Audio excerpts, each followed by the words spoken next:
सभी को नमस्ते, जय हिंद। स्वागत है आपका आई टॉप अकेडमी में।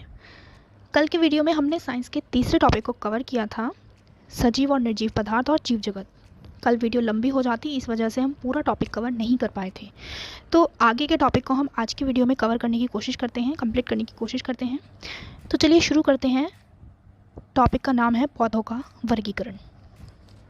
देखिए, पौधों का वर्गीकरण 3 तरह से किया जाता है।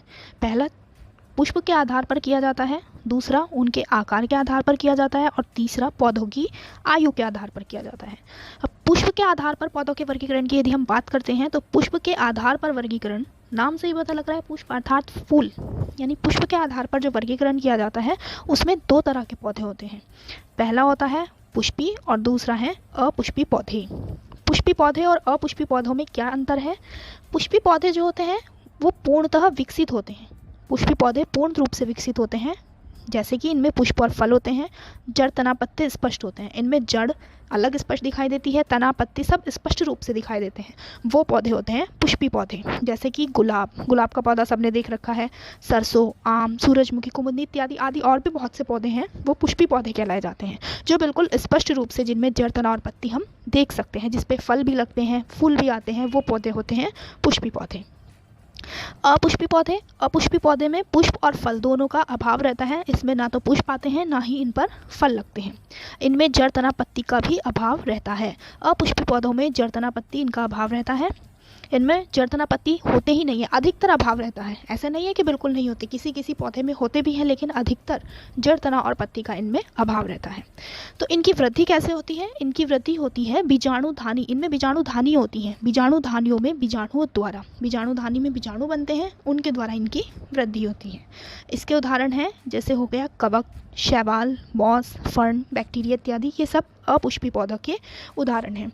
अगर हम दैनिक जीवन में इस प्रकार के पौधों की बात करें तो वर्षा ऋतु में, बरसात के मौसम में दीवारों पर हरे रंग की काई जम जाती है। कभी कभी जहाँ पर ज़्यादा नमी होती है वहाँ पर हरे रंग की, हरे कलर की काई जम जाती है, जिसे हम आम भाषा में काई बोल देते हैं। वही क्या है? वही मॉस है। मॉस का एक और एग्जाम्पल है, हमारे घर में गमले होते हैं, गमलों में जो मिट्टी लगी रहती है, उस मिट्टी में भी कभी कभी यदि हम ध्यान से देखें तो हरे कलर की ऊपर हल्की सी, बहुत छोटी छोटी सी घास दिखाई देती है, घास टाइप संरचना दिखाई देती है। वो घास नहीं होती, वही मॉस होता है। तो पुष्पी और अपुष्पी पौधों में तो अंतर हमने आपको बता दिया। अब आता है आकार के आधार पर पौधों का वर्गीकरण। आकार के आधार पर पौधे कितने प्रकार के होते हैं? आकार के आधार पर पौधे 3 प्रकार के होते हैं, शाख, झाड़ी और वृक्ष। शाख, झाड़ी और वृक्षों में, इनमें क्या अंतर होता है तीनों में? शाख जो होते हैं उनकी लंबाई या ऊंचाई 1 मीटर से कम होती है। शाख बहुत छोटे पौधे होते हैं जो कि 1 मीटर से कम के होते हैं। इनका तना कोमल, पतला और कमज़ोर होता है। इनमें तना स्पष्ट नहीं होता, होता है लेकिन इतना स्पष्ट नहीं होता, बहुत कमज़ोर सा होता है, पतला होता है। इसका उदाहरण है मक्का, मटर, पालक और सरसों। सबसे अच्छा एग्जाम्पल इसका है सरसों। सरसों का पौधा ज़्यादातर सभी ने देख रखा है। सरसों के पौधे में हर एक रंग का तना होता है, पतला होता है, बहुत कमज़ोर भी होता है और पतला भी होता है। क्योंकि जब सरसों के खेत होते हैं ना, जब बहुत तेज़ हवा चलती है तो सारे के सारे सरसों के पौधे हवा की डायरेक्शन में ही झुक जाते हैं। तो क्यों? क्योंकि उनका तना बहुत पतला होता है, कमज़ोर होता है। तो ऐसे पौधे शाख कहलाए जाते हैं, जो 1 मीटर से कम ऊंचाई के होते हैं और जिनमें तना बहुत कमज़ोर और पतला होता है। दूसरा आता है झाड़ी। झाड़ी जो होते हैं वो शाख से थोड़े बड़े होते हैं, लगभग 1 से 3 मीटर की इनकी ऊंचाई होती है। ये शाख के कंपेयर में थोड़े से इनका तना कठोर और मजबूत होता है, लेकिन इनमें तना स्पष्ट नहीं होता। क्यों स्पष्ट नहीं होता इनमें तना? क्योंकि ये आपस में उलझे हुए से रहते हैं। इसमें शाखाएं बहुत सारी होती हैं और ये आपस में एक दूसरे में उलझ जाती हैं, जिस वजह से इनका तना स्पष्ट नहीं होता। जैसे कि गुड़हल, इसका सबसे अच्छा उदाहरण है गुड़हल। गुड़हल का जो पौधा होता है वो ज़मीन में लगता है। ज़मीन में लगने के बाद वो काफ़ी ऊंचाई तक, 3 मीटर तक लगभग ऊंचा होता है और उसमें इतनी सारी शाखाएं निकली रहती हैं आपस में कि उसमें तना स्पष्ट रूप से दिखाई ही नहीं देता। तीसरा आता है वृक्ष। वृक्ष जिसे हम आम भाषा में कहते हैं पेड़। वृक्ष को हम आम भाषा में पेड़ बोल देते हैं। वृक्ष की जो ऊंचाई होती है वो 3 मीटर से अधिक होती है। 3 मीटर से लेके बहुत ऊंचाई तक के वृक्ष होते हैं। इनमें तना मोटा होता है, बहुत मोटे होते हैं। काष्ठीय, काष्ठीय मतलब लकड़ी का बना हुआ। इनका तना जो होता है वो लकड़ी का होता है, बेलनाकार होता है, बहुभुजाकार होता है, शाखित और अशाखित होते हैं। इनमें शाखाएं भी निकल सकती हैं और शाखाएं नहीं भी निकल सकती, लेकिन इनमें तना मोटा और स्पष्ट होता है और लकड़ी का बना हुआ आता है। जितने भी बड़े सारे पेड़ हैं वह वृक्ष ही तो हैं, जैसे नीम, आम, चीड़, बरगद, ये सब क्या है? वृक्ष है। आगे आता है पौधों के वर्गीकरण आयु के आधार पर। अब आयु के आधार पर पौधों का वर्गीकरण की यदि हम बात करते हैं तो इसमें भी पौधे 3 प्रकार के होते हैं। सबसे पहले पौधे हैं 1 वर्षीय, द्विवर्षीय और बहुवर्षीय पौधे।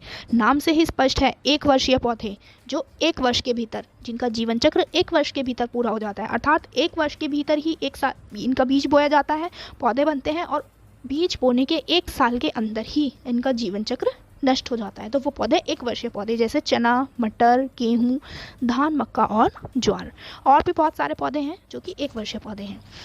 द्विवर्षीय पौधे, नाम से पता लग रहा है, द्विवर्षीय यानी 2 वर्ष वाले, जिनका जीवन चक्र 2 वर्ष के भीतर कंप्लीट हो जाता है, वो द्विवर्षीय पौधे होते हैं। यानी कि इनमें बीज बोया जाता है, फल फूल लगते हैं और 2 वर्ष के भीतर ही इन्हें ये नष्ट हो जाते हैं। पहले वर्ष में इनमें जड़, तना और पत्ती का विकास होता है। पहले इनके बीज बोने के पहले वर्ष के अंतर्गत इसमें जड़, तना और पत्ती आते हैं और दूसरे वर्ष में जाकर इनमें पुष्प, फल और बीज लगते हैं। तो इस प्रकार इनका 2 वर्ष का जीवन काल है।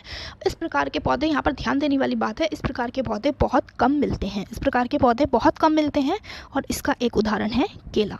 केला यहाँ पर इम्पोर्टेंट है बहुत ज़्यादा, क्योंकि यही एक इस तरह के पौधे होते हैं जो बहुत कम मिलते हैं, तो इसलिए यहाँ पर ये ध्यान दीजिएगा, केला इम्पोर्टेंट है।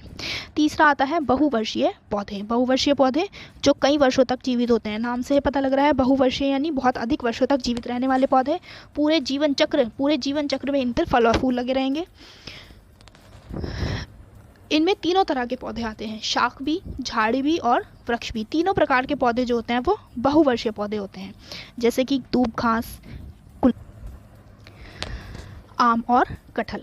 तो बहुवर्षीय पौधे में सब तरह के पौधे आ जाते हैं, शाख भी, झाड़ी भी और वृक्ष भी। अब यहाँ पर एक ध्यान देने वाली बात है, ये देखिए यहाँ पर केला, जो कि केला द्विवर्षीय पौधे का एग्जाम्पल है, और ये फर्न, कवक, बैक्टीरिया। इसमें होता ऐसा, एक प्रश्न आता है कि एक प्रश्न दे देते हैं, निम्नलिखित में से अपुष्पी पौधा है, और जिसके अंतर्गत 4 ऑप्शन देते हैं। 4 में से एक ऑप्शन में केला दे देते हैं और एक सही ऑप्शन में कवक, फर्न, मॉस आदि इनमें से कोई भी एक ऑप्शन दे देंगे, बाकी 2 ऑप्शन में कुछ और भी दे सकते हैं। तो हम बहुत से लोग ऐसा सोचते हैं कि केला अपुष्पी पौधे में आता होगा और वो इसी प्रश्न को गलत उत्तर दे देते हैं। फर्न या कवक या मॉस की जगह पर वो केले का टिक लगा देते हैं, जबकि केला अपुष्पी पौधा नहीं है, क्योंकि अपुष्पी पौधे का केवल अर्थ पुष्प से ही नहीं लिया जाता। अपुष्पी पौधे का अर्थ लिया जाता है जड़, तना और पत्ती से भी। अपुष्पी पौधे में ये देखिए लिखा हुआ है, जड़, तना और पत्ती का अधिकतर अभाव रहता है, जबकि केले में ऐसा नहीं है कि जड़, तना और पत्ती का अभाव रहता है। जड़, तना और पत्तियां तो केले में होती ही हैं, इसलिए केला अपुष्पी पौधा पे हमें टिक नहीं लगाना है यदि इस तरह का कोई प्रश्न आता है। इसके लिए सही जो हमारा उत्तर होगा वो कवक, फर्न, शैवाल, मॉस या बैक्टीरिया आदि में से ही होगा। तो इसलिए ये इन कन्फ्यूजिंग करने वाले क्वेश्चन हैं, इन्हें ज़रा ध्यान से नोट कर लीजिएगा।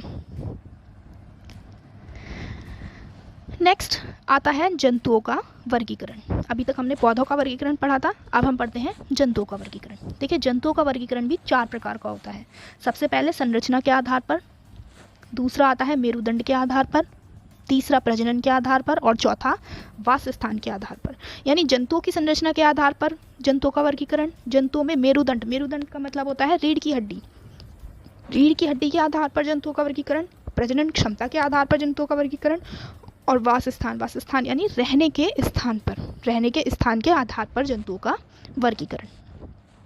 सबसे पहले आता है संरचना के आधार पर। संरचना के आधार पर जंतु कितने प्रकार के होते हैं? 2 प्रकार के होते हैं। पहला एक कोशिकीय और दूसरा बहुकोशिकीय। एक कोशिकीय नाम से ही पता लग रहा है, एक कोशिकीय अर्थात एक कोशिका वाले, और बहुकोशिकीय अर्थात बहुत सारी कोशिकाओं वाले। तो जो जंतु या जीव एक कोशिका से बना होगा, केवल उसमें एक ही कोशिका होगी, वो क्या कहलाया जाएगा? एक कोशिकीय जीव।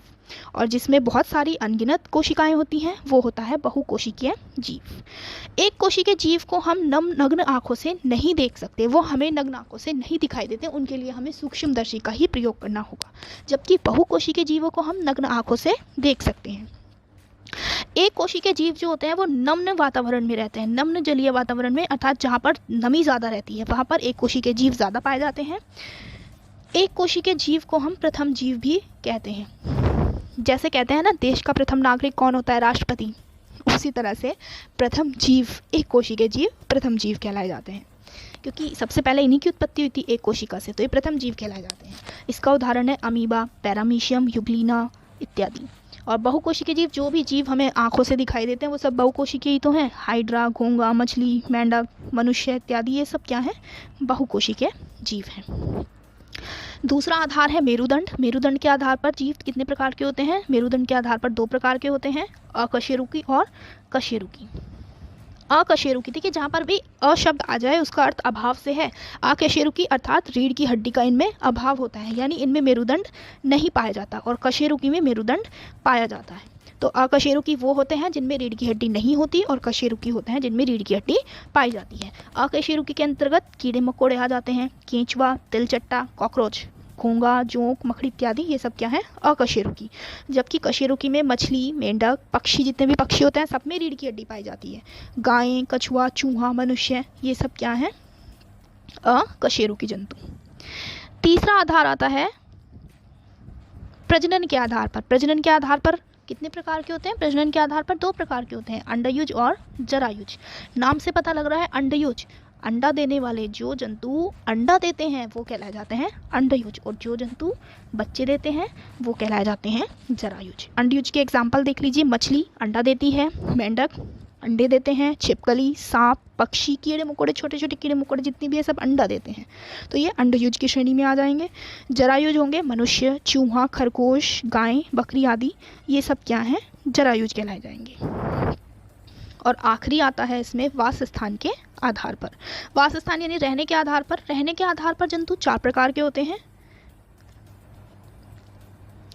सबसे पहला आता है जलीय, जो जल में रहते हैं वो जलीय कहलाए जाते हैं। दूसरा आता है वायवीय, नाम से पता लग रहा है जो वायु में यानी आकाश में उड़ते हैं। जलियों में मछली आ जाती है जो जल में रहते हैं। वायवीय, आकाश में उड़ने वाले सारे पक्षी। स्थलीय, स्थल पर रहने वाले, ज़मीन पर रहने वाले, जैसे कुत्ता, बिल्ली, बकरी, मनुष्य, ये सब क्या है, स्थलीय हैं। और उभयचर, उभयचर नाम से ही पता है, उभय अर्थात कॉमन, जो जल और स्थल दोनों पर रहें, वो क्या कहलाए जाते हैं, उभयचर, जिसमें कि मेंढक और कछुआ। अब यदि आप कमेंट करके बताइएगा, यदि आपको कोई और उभयचर जंतु का, प्राणी का नाम पता हो तो हमें कमेंट करके ज़रूर बताइएगा। इसके बाद में आता है नेक्स्ट टॉपिक, पौधों के भाग और कार्य। अच्छा, पौधों में एक चीज़ और देखिए, पौधों में जो ज़मीन के अंदर का भाग होता है वो कहलाया जाता है जड़ तंत्र। ये भी एक प्रश्न आता है कि पौधों के अंदर का भाग कहलाया जाता है, और नीचे 4 ऑप्शन दे देते हैं जिसमें से जड़ तंत्र या मूल तंत्र ऑप्शन सही होता है, तो हमें उस पर टिक लगाना है। और ज़मीन के ऊपर का भाग वो क्या कहलाया जाता है, प्रोतंत्र। ज़मीन के ऊपर के भाग में तना, जड़, तना, पत्ती, फल, फूल इत्यादि आते हैं, और ज़मीन के नीचे के भाग में जड़ आती है, तो इसलिए उसका नाम है जड़ तंत्र। एक इसमें इंपॉर्टेंट क्वेश्चन बनता है मूल रोम। मूल रोम जो है ध्यान देने वाली बात है, याद रखने वाली बात है, मूल रोम जड़ में होता है। ये भी प्रश्न बहुत आता है कि मूल रोम पाया जाता है, तो मूल रोम जड़ में होता है, ये ध्यान दीजिएगा, याद रखिएगा इसको। पौधों के भाग और कार्य। पौधों के 4 भाग होते हैं, कौन कौन से, जड़, तना, तने को स्तंभ भी बोलते हैं, पत्ती और पुष्प। पौधों के 4 भाग होते हैं। जड़, अब बात करते हैं जड़ की। सबसे पहले जड़, देखिए जड़ भी 2 प्रकार की होती हैं, मूसला जड़ और अपस्थानिक जड़। मूसला जड़ और अपस्थानिक जड़ में क्या अंतर है, देखिए यहाँ पर चित्र बनाए गए हैं, चित्र से कुछ ज़्यादा स्पष्ट हो सकता है। मूसला जड़ और अपस्थानिक जड़, देखिए मूसला जड़ और अपस्थानिक जड़ में अंतर क्या है, मूसला जड़ में केवल एक मोटी जड़ निकल रही है, और उसी के बराबर से ही, उसी जड़ में से ही बाकी 2-3 जड़ें भी निकल रही हैं। जबकि अपस्थानिक जड़ में ये ज़मीन है, ज़मीन के नीचे इस तरह की जो जड़ हैं वो क्या है, अपस्थानिक जड़। इसमें एक दूसरे से जड़ें जुड़ी हुई नहीं होती, इसमें सब जो है वो तने से निकलती हैं अपस्थानिक जड़ में। जबकि मूसला जड़ में जो है एक मोटी जड़ होती है और उसी से ही बाकी जड़ें निकलती हैं। देखिए मूसला जड़ में एक मोटी जड़ होती है जिसे बोलते हैं प्राथमिक जड़। प्राथमिक से अनेक पतली शाखाएं निकलती हैं जिसे द्वितीयक कहेंगे, और द्वितीयक से पुनः द्वितीयक से शाखाएं निकलेंगी जिसे हम तृतीयक कहते हैं। ये देखिए, ये प्राथमिक जड़ है, ये द्वितीयक जड़ है, इसी से ही और जड़ निकल रही है तो वो तृतीयक जड़ की श्रेणी में आती है। जबकि अपस्थानिक जड़ में क्या होता है, तने से अनेक शाखा या गुच्छों की तरह की रचनाएं। अपस्थानिक जड़ में ये तना है मान लीजिए, तो तने से ही अनेक प्रकार की शाखाएं और जड़ें निकलेंगी जो आपस में उलझी रहती हैं। इन्हें कहते हैं अपस्थानिक जड़ें। देखिए जैसे बराबर में एक एग्जाम्पल भी है गन्ना, ये गन्ने का एग्जाम्पल है। ये गन्ने की जड़ें जो हैं वो अपस्थानिक जड़ें होती हैं। ये एक तने में से ही तो ऐसे ऐसे निकल रही हैं, तो ये सब क्या है, अपस्थानिक जड़ें। अपस्थानिक जड़ों को झकड़ा या रेशेदार जड़ भी कहा जाता है। इनके उदाहरण देख लीजिए, मूसला जड़ है चना, मटर, सेम, सरसों, बैंगन। ये सब मूसला जड़ों के उदाहरण हैं, जबकि अपस्थानिक जड़ों के हैं गेहूं, धान, गन्ना, प्याज, मक्का। इसमें सरसों और बैंगन स्टार बना हुआ है, इसको ध्यान दीजिएगा। सरसों और बैंगन ये मूसला जड़ हैं। बहुत प्रश्न आता है सरसों और बैंगन से, और प्याज से भी बहुत प्रश्न आता है। प्याज जो है वो अपस्थानिक जड़ है। जड़ों का कार्य क्या होता है? जड़ें जो होती हैं वो मूल रोम की सहायता से भूमि से जल और खनिज लवणों का अवशोषण करती हैं। जड़ें ज़मीन में अच्छे से गड़ी रहती हैं, तो जड़ें क्या कार्य करती हैं? जड़ों में जो मूल रोम होते हैं वो ज़मीन में उपस्थित जो नमी है, मिट्टी में जो नमी होती है या खनिज लवण है, उनका वो अवशोषण करते हैं।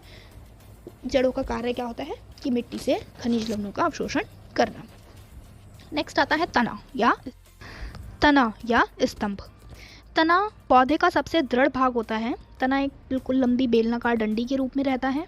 तने में गांठ जैसी संरचना होती है जो कि पर्व संधि कहलाई जाती है। ये देखिए तने का चित्र बनाया गया है, इससे स्पष्ट हो जाएगा। गन्ने के पौधे का चित्र है ये क्या है? ये तना है, ये जड़ है, ये पत्तियां हैं, और इसमें ये जगह जगह गांठ जैसी संरचना है। ये क्या कहलाई जाती हैं? ये कहलाई जाती हैं पर्व संधि। ये एक पर्व संधि है, ये एक पर्व संधि है, और ये एक पर्व संधि है।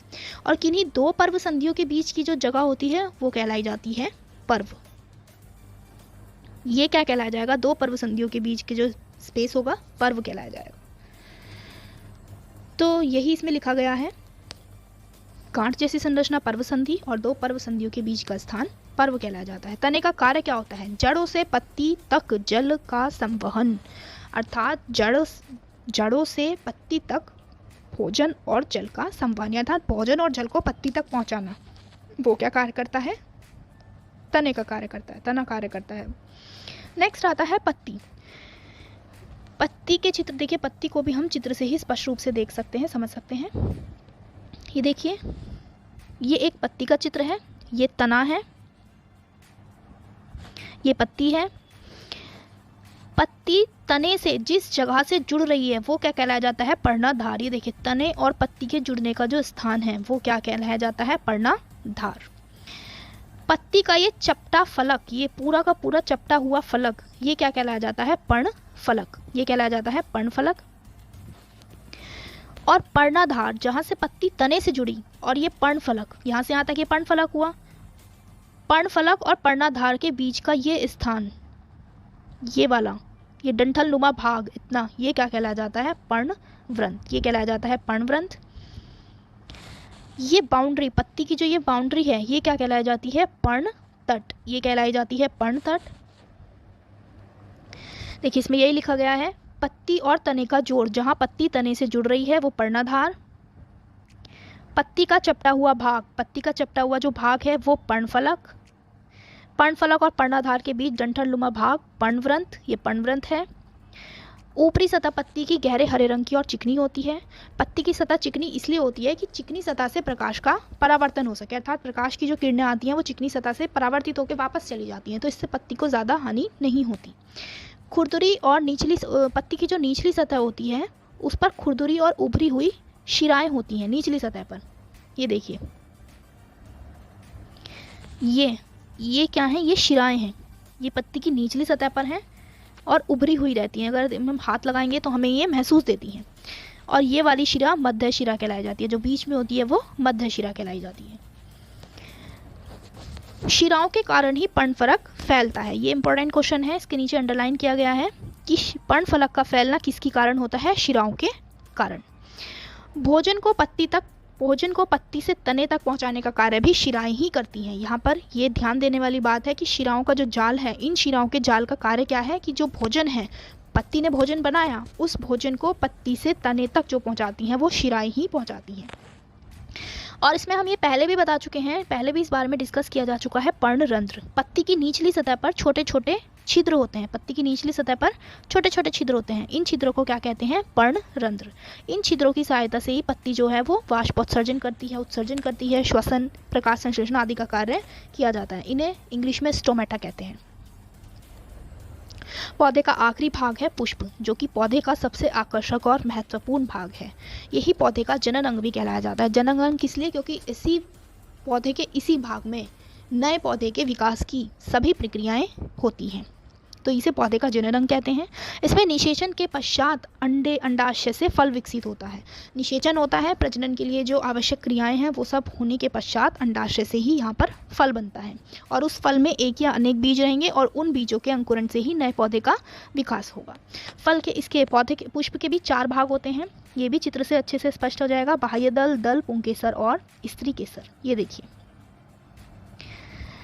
ये हरे रंग का होता है। हरा हुआ जो भाग है, हरे रंग का भाग है, ये बाह्य दल कहलाया जाता है। इसमें ये पत्ती दिखाई गई है पुष्प की। इस पत्ती में ये नीचे फूला हुआ जो भाग है ये अंडाशय कहलाया जाता है, और ये गर्दन की तरह इसकी जो गर्दन है, डंडी नुमा गर्दन है, वो कहलाई जाती है वर्तिका। ये वर्तिका कहलाई जाती है, और इसके ऊपर डंठल नुमा, घुंडी नुमा एक भाग होता है, वो क्या कहलाया जाता है? वर्तिकाग्र। वर्तिका और वर्तिकाग्र में अंतर है। पतली सी गर्दन जो होती है इसकी वो वर्तिका होती है, और जो घुंडी नुमा संरचना होती है वर्तिका के ऊपर वो वर्तिकाग्र कहलाई जाती है। ये पुंकेसर, इसमें पतली पतली धागे नुमा संरचना होती है। ये देखिए, ये हैं, ये हैं, ये सब क्या है? ये पुंकेसर है। ये पुष्प का भाग है पुंकेसर, और ये वाला भाग जो है ये स्त्री केसर कहलाया जाता है, जिसमें ये अंडाशय होता है, वर्तिका और वर्तिकाग्र होती हैं, ये स्त्री केसर कहलाया जाता है। तो ये पुष्प के भाग हो गए। तो हमने पढ़े इसमें पौधे के भाग। पौधे के 4 भाग होते हैं, उनके हम कार्य भी देख चुके हैं। आगे आता है इम्पोर्टेंट टॉपिक है भोजन संग्रहण के लिए जड़ों में परिवर्तन। कुछ पौधे ऐसे होते हैं जिनकी जड़ें, तना ये आपस में अपने आप में परिवर्तन कर लेती हैं। कारण क्या है? कि भोजन संग्रहण की वजह से, भोजन को संग्रहण करने के लिए ये कुछ परिवर्तन कर लेते हैं। तो आइए देखते हैं उन परिवर्तनों को। मूसला जड़ों में रूपांतरण या परिवर्तन। मूसला जड़ें, सबसे पहला टॉपिक आता है मूसला जड़ें। देखिए, इसमें 3 तरह का परिवर्तन है। सबसे पहला है तर्करूपी, जो कि मूली में होता है, शंकुरूपी गाजर में, और कुंभी रूपी शलजम में। इन तीनों को फटाफट से देख लेते हैं। कुंभी रूपी, सबसे पहले हम शलजम की बात करते हैं। कुंभी रूपी, यहाँ लिखा गया है घड़े जैसी संरचना, अर्थात शलजम की जो घड़े जैसी संरचना होती है वो इस तरह से, ये कुंभी रूपी कहलाई जाती है। तो ये शलजम जो है वो जड़ है, इसकी जड़ मूसला जड़ है, वो जड़ रूपांतरित हो जाती है कुंभ के रूप में, तो इसे कुंभी रूपी बोला जाएगा।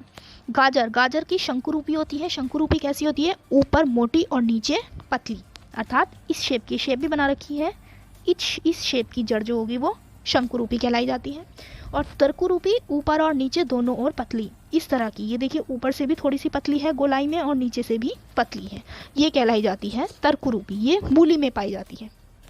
तो इससे प्रश्न आता है कि निम्न में से कुंभी रूपी जड़ है, और 4 ऑप्शन दे देते हैं, मूली, गाजर, शलजम, इनमें से कोई नहीं, तो हमें उस पर शलजम पे टिक करना होगा। मूसला जड़ों में रूपांतरण होता किस वजह से है? इनमें भोजन एकत्रण होता है, ये अपना भोजन जो है इसमें एकत्रित करते हैं, इसलिए इनमें रूपांतरण होता है, इनका उपयोग होता है ये। नेक्स्ट आता है अपस्थानिक जड़ों में रूपांतरण। अपस्थानिक जड़ जो होती हैं उनमें भी जल्दी से देख लेते हैं, 2 तरह के उदाहरण हैं। सबसे पहले डहेलिया की पुलकित जड़ें हैं और शकरकंद की कंदिल जड़ें हैं। तो इसमें भी प्रश्न आता है कि निम्नलिखित में से पुलकित जड़ें हैं, और उसमें 4 ऑप्शन दे देते हैं, जिसमें से एक डहेलिया दे देंगे, तो हमें डहेलिया पर टिक लगाना होगा। ये भी भोजन एकत्रण के कारण ही होता है, ये भी जड़ें भोजन एकत्रित करती हैं। अगला आता है भोजन संग्रहण के लिए तनों में रूपांतरण। अभी हमने ऊपर 2 जो पढ़े हैं वो जड़ों के रूपांतरण पढ़े हैं, अब भोजन संग्रहण के लिए तनों में रूपांतरण पढ़ते हैं। कोई पौधा ऐसा होता है जिसका तना रूपांतरित हो जाता है ताकि भोजन का संग्रहण किया जा सके, तो इसका भी उदाहरण देख लेते हैं। आलू में स्तंभकंद होता है, अर्थात तने का जो रूपांतरित भाग है वो स्तंभकंद कहलाता है। इसमें भी प्रश्न आता है कि एक प्रश्न दे देते हैं, निम्नलिखित में से स्तंभकंद तने का रूपांतरण है, और 4 ऑप्शन दे देंगे, आलू, अदरक, अरवी, मूली इत्यादि, तो उसमें हमें आलू पर टिक करना होगा। इसमें अदरक इंपॉर्टेंट है, अदरक का प्रकंद, और इसके साथ साथ हल्दी, केले और फर्ण, ये भी प्रकंद का ही रूप धारण कर लेते हैं। नेक्स्ट आता है अरबी। अरबी का घनकंद, जिसके साथ साथ जिमीकंद और कचालू भी बोलते हैं, इन्हें घनकंद, तीनों का ही घनकंद होता है। और प्याज और लहसुन का शल्ककंद। प्याज और लहसुन भी इंपॉर्टेंट है, इसमें भी प्रश्न आता है। तो इन चारों में से कोई भी किसी के रूप में भी प्रश्न आ सकता है, हमें ये याद करना होगा। नेक्स्ट आता है तने को सहारा देने के लिए रूपांतरण। जड़ों में ही रूपांतरण होता है। अभी हमने पढ़ा तनों का रूपांतरण, सबसे पहले हमने जड़ों का रूपांतरण पढ़ा, मूसला जड़ें में रूपांतरण, अपस्थानिक जड़ों में रूपांतरण, फिर तनों में रूपांतरण। अब तने को सहारा देने के लिए रूपांतरण है, ये भी किसमें है, जड़ों में। इसके एग्जाम्पल हैं मक्का, गन्ना, बरगद, केवड़ा, बांस। ये ऐसे पौधे होते हैं, इनके तने जो होते हैं वो कमज़ोर होते हैं, जिस वजह से तो इनकी जड़ें हैं वो इन्हीं तनों के ऊपर ही लिपट जाती हैं। बरगद के पेड़ में हमने देखा होगा कि बरगद के पेड़ में जड़ें जो हैं वो तने के ऊपर ही लिपट जाती हैं, जिससे इनके तने को सहारा दिया जाए। सबसे अच्छा एग्जांपल इसका गन्ना है। गन्ना सबने देखा है। गन्ने में क्या होता है, हर गांठ पे से छोटी छोटी जड़ें निकलती हैं, जिन्हें मैंने पर्व संधि बताया था, वहाँ से छोटी छोटी जड़ें निकलती हैं, तो वो तने को सहारा देने के लिए ही होती हैं। नेक्स्ट आता है आरोहण के लिए रूपांतरण। ये तनों में होता है। आरोहण के लिए रूपांतरण ये तनों में होता है। आरोहण यानी चढ़ना, इस तरह की ये ज़्यादातर बेल में होता है, जैसे कद्दू की बेल, तुरई की बेल, लौकी, अंगूर, मटर आदि की बेल। इसमें क्या होता है, इसमें ये जो होते हैं दीवार के सहारे बढ़ते हैं पौधे, दीवार या किसी आधार के सहारे, तो उससे बढ़ने के लिए इनमें छोटी छोटी ये तने आरोहण कर लेते हैं। इस प्रकार की संरचना होती है, जिन्हें हम कमज़ोर पतली पतली धागेनुमा संरचना होती है, हम प्रतान बोलते हैं। हमने बचपन में ड्राइंग सभी ने की है, तो उसमें अंगूर जब बनाते थे तो अंगूर की पत्ती में भी हमने इस तरह की संरचनाएं निकाली थी। तो ये प्रतान ही है, यही जो होती है आरोहण में सहायता करती है, तो इन्हें हम प्रतान कहते हैं, जैसे मटर, अंगूर इत्यादि में। तो हमने आज का ये टॉपिक यहाँ पर कंप्लीट कर लिया है। मिलते हैं नेक्स्ट वीडियो में नेक्स्ट टॉपिक के लिए। तब तक आप इन टॉपिक्स को अच्छे से पढ़िएगा। यदि आपको कोई और कमेंट सुझाव हो तो हमें कमेंट करके ज़रूर बताइएगा। धन्यवाद। वीडियो देखने के लिए धन्यवाद। यदि आपको हमारी ये वीडियो अच्छी लगी हो तो लाइक अवश्य करें। लाइक के बिना वीडियो छोड़कर ना जाएं। साथ में चैनल को सब्सक्राइब करें। आगे इसी तरह का कंटेंट आपको मिलता रहेगा। यदि आपका कंटेंट को लेकर कोई सुझाव है तो उसके लिए आप कमेंट बॉक्स के अंदर अवश्य लिखें कि आप किस तरह का कंटेंट देखना चाहते हैं और इसके अंदर और क्या चीज़ें आप देखना चाहेंगे। धन्यवाद। वंदे मातरम। जय हिंद।